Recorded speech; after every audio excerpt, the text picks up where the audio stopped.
तो hello friends, welcome to Ayusha YouTube channel. तो इस वीडियो में हम देखने वाले मरीन इंश्योरेंस होता क्या है और मरीन इंश्योरेंस के टाइप्स क्या होते हैं। तो देखो, मरीन इंश्योरेंस का मतलब ये होता है ऐसा लॉस, ऐसा क्या बोलते हैं, ऐसा अनसर्टेनिटी जो मेरे को मरीन की वजह से हुआ है या सी की वजह से हुआ है, उसको प्रोटेक्ट करने के लिए मैं मरीन इंश्योरेंस लूँगा।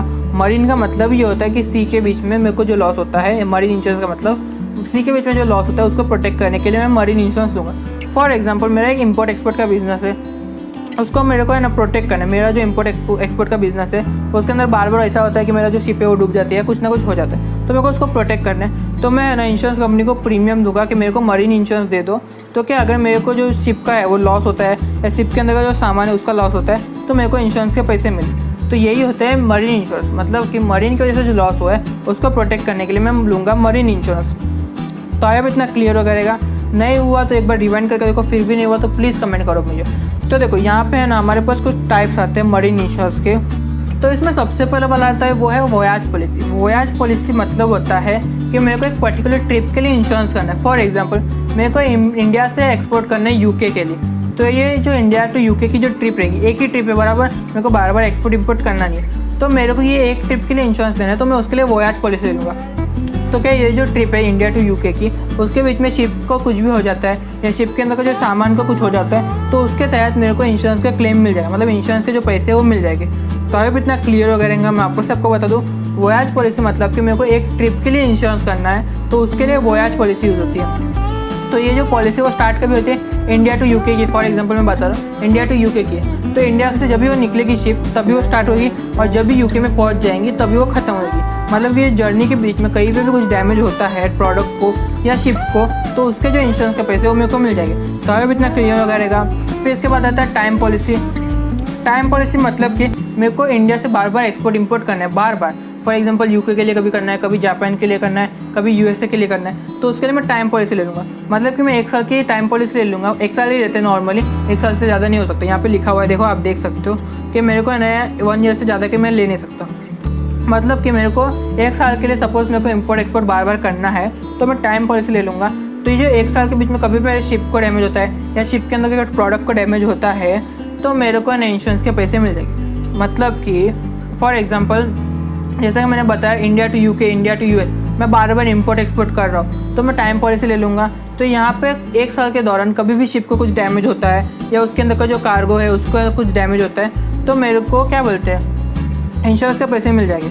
अभी सपोज़ करो, मैं एग्जांपल एक और एक एग्जांपल देता हूँ कि मेरा जो शिप है वो बीच में अटक गया था। मतलब कि फॉर एग्जांपल 1 साल पूरे होने वाले, मेरे इंश्योरेंस लिया मैंने, 1 साल पूरे होने वाले, तो यहाँ पे मेरा जो शिप है वो बीच में, वो ख़त्म हो गया इंश्योरेंस उसके बीच में, तो मैं कुछ टाइम पहले बोल दूँगा इंश्योरेंस कंपनी को मेरा जो क्या बोलते हैं वोयाज है वो कंप्लीट नहीं हुआ है, मतलब कि मेरी जो ट्रिप है वो कंप्लीट नहीं हुई, तो मेरे को टाइम पॉलिसी को थोड़ा एक्सीड कर दो जब तक वो जो क्या बोलते हैं ट्रिप है, वो जो शिप है वो पहुँच नहीं जाती। तो कंपनी को कुछ क्या बोलते हैं प्रीमियम लेगी, तो उसके बदले हमारा जो क्या बोलते हैं जो शिप है वो पहुंचने तक वो जो इंश्योरेंस है वो बरकरार रहेगा।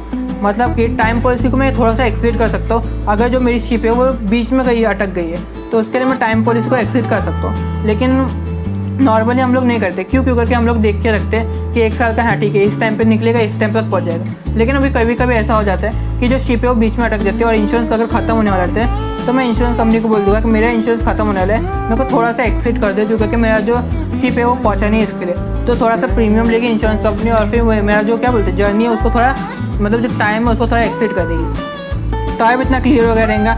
टाइम पॉलिसी मतलब कि मेरे को कुछ टाइम के लिए, एक पर्टिकुलर टाइम के लिए इंश्योरेंस लेना है, तो उसके लिए मेरे को टाइम पॉलिसी लेना पड़ेगा। वो 1 साल से ज़्यादा नहीं हो सकता, 1 साल से कम हो सकता है, 6 महीना 2 महीना ऐसा हो सकता है, लेकिन 1 साल से ज़्यादा नहीं हो सकता।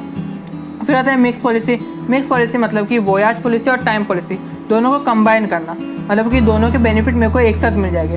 मतलब कि फॉर एग्जांपल, मेरे को India to UK, India to US बार बार करना है, इंपोर्ट एक्सपोर्ट करना है, तो इसके बीच में मेरे को जो कार्गो वगैरह है उसका कुछ डैमेज हो जाएगा, तो मेरे को मिक्स पॉलिसी के तहत मेरे को वोयाज की भी फैसिलिटी मिलेगी और टाइम की भी। वोयाज में क्या होता है, मैं सिर्फ एक ही जर्नी को क्या बोलते हैं प्रोटेक्ट करता हूँ। टाइम में क्या होता है, मैं एक टाइम के लिए करता हूँ, तो मैं क्या करूँगा यहाँ पे हर जर्नी के लिए क्या बोलते हैं प्रोटेक्ट ले लूँगा, और हर टाइम के लिए, मतलब कि 1 साल के टाइम के लिए जितनी भी मेरी जर्नी होगी उसके लिए मैं प्रोटेक्शन ले लूँगा।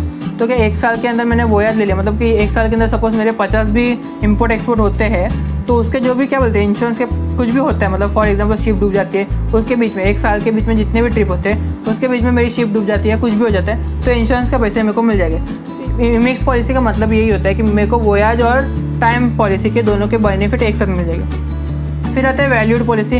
वैल्यूड पॉलिसी मतलब कि मैंने मेरे कार्गो की एक वैल्यू डिसाइड की, मेरी जो कार्गो की वैल्यू है वो इतनी है, उसके अंदर सामान इतने इतने का इंपोर्ट एक्सपोर्ट होता है, तो मेरे को वो वैल्यू के हिसाब से मेरे को क्या बोलते हैं इंश्योरेंस के पैसे मिलेंगे। जैसे कि हमारा लाइफ इंश्योरेंस कैसे रहता है, मैंने डिक्लेयर कर दिया मेरे को 1 लाख का क्या बोलते हैं पॉलिसी लेना है, तो मेरे को जब भी मेरी डेथ होगी तो उस टाइम पे मेरे को 1 लाख रुपए मिलेंगे।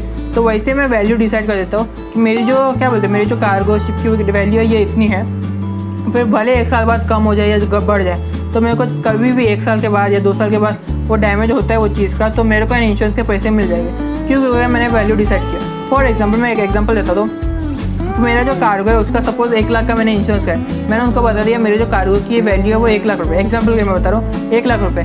तो 1 साल के बाद ऐसा होता है कि मेरा जो कार्गो है वो डैमेज होता है शिप के डूबने के, या फिर शिप में कुछ प्रॉब्लम हो जाती है, आग लग जाती है, तो मेरा जो क्या बोलते हैं कार्गो है वो डैमेज हो जाता है, तो जो 1 लाख रुपये वो मेरे को मिल जाएगा। भले वो 1 साल बाद वो जो कार्गो है उसकी वैल्यू कम हो गई हो या फिर बढ़ गई हो, मोस्टली बढ़ जाती है इसके लिए, तो यहाँ पे भले मेरे जो क्या बोलते हैं कार्गो की प्राइस है वो कम हो जाए बढ़ जाए, मेरे को 1 लाख रुपये मिल जाएगी। मतलब कि मेरे जो कार्गो के अंदर जो भी गुड्स है या फिर जो भी सामान है उसको मैं इंश्योर कर दूँगा। मैं बता दूँगा मेरे जो कार्गो के अंदर इतने इतने के गुड्स वगैरह आते जाते हैं, तो मेरे को इसके 1 लाख की पॉलिसी या 2 लाख की पॉलिसी दे दो। मतलब कि मैं वैल्यू डिसाइड कर देता हूँ, मेरे को इतने की पॉलिसी चाहिए तो मैं उतने की पॉलिसी ले लूँगा।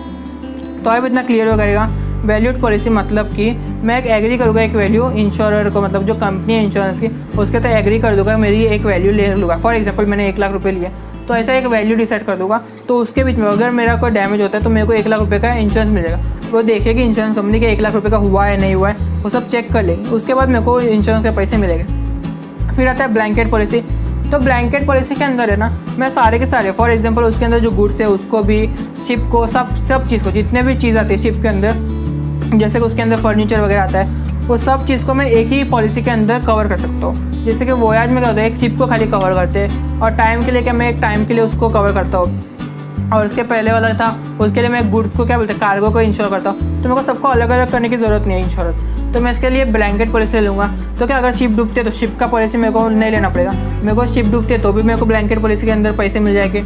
अगर वो शिप के अंदर जो सामान है वो डूब जाता है तो भी मेरे को पैसे मिलेंगे इंश्योरेंस के। मतलब कि मैं ऑल इन वन क्या बोलते हैं ऑल इन वन इंश्योरेंस ले लूँगा। मतलब कि मेरे को शिप का डैमेज होता है, कार्गो का डैमेज होता है, या उसके अंदर के गुड्स का डैमेज होता है, तो मेरे को सारे के सारे जो रिस्क है वो एक ही पॉलिसी के अंदर कवर हो जाएगी। फिर आता है port risk policy. Port risk मतलब क्या होता है, देखो पोर्ट मतलब आपको पता रहेगा जहाँ पे आपने देखा रहेगा जहाँ पे इंपोर्ट एक्सपोर्ट का सामान रखा जाता है, तो वहाँ पे भी कभी कभी डैमेज होता है या तो चोरी हो जाती है। मतलब कि पोर्ट पे नॉर्मली ऐसा होता है कि कोई लोग रहते हैं जो बहुत सारा सामान देके उसमें से एक आध निकाल लेते हैं, तो ये चोरी होती है, तो उसको क्या बोलते हैं प्रोटेक्ट करने के लिए मैं पोर्ट रिस्क पॉलिसी ले लूँगा। मतलब कि मेरा जो सामान है वो पोर्ट पे रखा हुआ है, वहाँ पे कुछ हो जाता है, चोरी हो जाती है या फ्लड आ जाता है या फिर आग लग जाती है, तो उसको कवर करने के लिए मैं पोर्ट रिस्क पॉलिसी ले लूँगा। फिर आता है कंपोजिट पॉलिसी। अगर मेरा जो इंश्योरेंस का अमाउंट है वो बहुत ज़्यादा है तो मैं कंपोजिट पॉलिसी ले लूँगा। तो क्या मैं 2-3 पॉलिसी मतलब 2-3 कंपनी के साथ एक साथ टाइप कर लूँगा। मैं उनको बोलूँगा कि मेरे को है ना कंपोजिट पॉलिसी चाहिए, तो 2-3 कंपनी को है ना मैं एक साथ ले लूँगा, पॉलिसी ले लूँगा। तो मेरा जो हायर फॉर एग्जाम्पल मेरा 1 करोड़ का मेरे को पॉलिसी लेना है, एक कंपनी मेरे को सिर्फ 50 लाख का दे रही, तो मैं 2 कंपनी के साथ टाइप कर लूँगा, मेरे को 1 करोड़ का इंश्योरेंस मिल जाएगा। तो 1 करोड़ का डैमेज होता है तो मेरे को पूरे 1 करोड़ रुपये मिल जाएंगे। मतलब कि कंपोजिट पॉलिसी के अंदर मैं ना 2-3 कंपनी के साथ एक साथ इंश्योरेंस ले लूँगा, तो क्या मेरा जो हायर अमाउंट होगा तो मेरे को सब क्या बोलते जितनी भी कंपनी है वो मिलजुल के मेरे को इंश्योरेंस का पैसे मिल जाएगी। तो फिर आता है हमारे पास single vessel policy. Single vessel policy का मतलब होता है कि मेरे पास एक ही शिप है, उसको मैं इंश्योर करना चाहता हूँ, तो मेरे को सिंगल वेसल पॉलिसी के अंदर वो शिप को इंश्योर कर सकता हूँ। फिर आता है फ्लीट पॉलिसी।